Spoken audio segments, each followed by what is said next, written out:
Shalom para pemirsa God Message. Hari ini kita akan masuk di dalam kitab Matius kelima ayat yang ketiga, mengenai khotbah Yesus di atas bukit.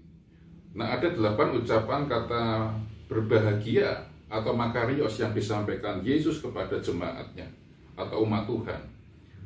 Nah, mengenai kata makarios, berbahagia atau diberkatilah dalam bahasa terjemahan Inggris, ini kalau di perjanjian lama kata diberkati itu berkaitan dengan ketika orang percaya melakukan hukum-hukum Taurat atau hukum-hukum perintah Tuhan, maka mereka diberkatilah.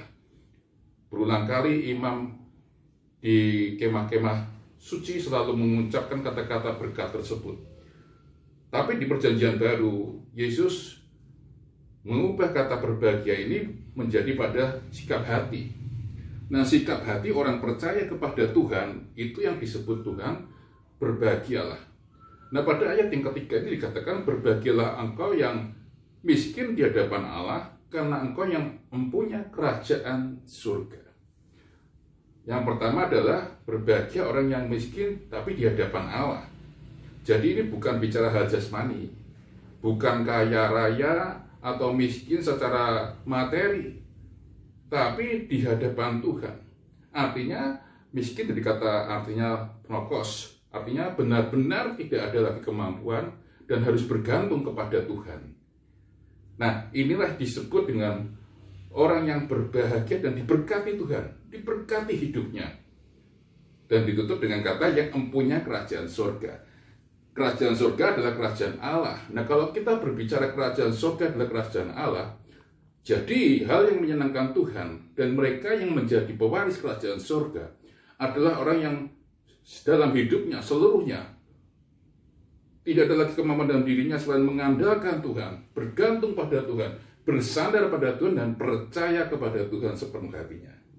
Inilah yang disebut orang yang diberkati, atau berbahagialah orang yang seperti ini.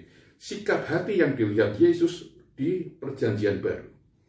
Artinya Tuhan melihat orang-orang yang berkenan bagi Tuhan adalah orang-orang yang punya sikap hati benar di hadapan Tuhan, maka mereka diberkati Tuhan. Melalui perikop ini kita bisa belajar, kita evaluasi sikap hati kita kepada Tuhan selama ini. Khususnya di masa-masa kita banyak mengalami masa-masa pandemi ini. Apakah hidup kita semakin bergantung kepada Tuhan, semakin percaya kepada Tuhan, semakin mengandalkan Tuhan, atau kita cuek? Kalau hidup kita semakin mengandalkan Tuhan, semakin percaya Tuhan di tengah-tengah situasi yang tidak menentu, itu artinya kita disebut orang yang diberkati Tuhan. Maukah saudara menjadi orang yang diberkati Tuhan? Dengan bersandar sepenuhnya kepada Tuhan, percaya sepenuhnya kepada Tuhan, maka engkau disebut orang yang mempunyai kerajaan surga. Amin. Tuhan berkati, sampai jumpa di edisi yang lain.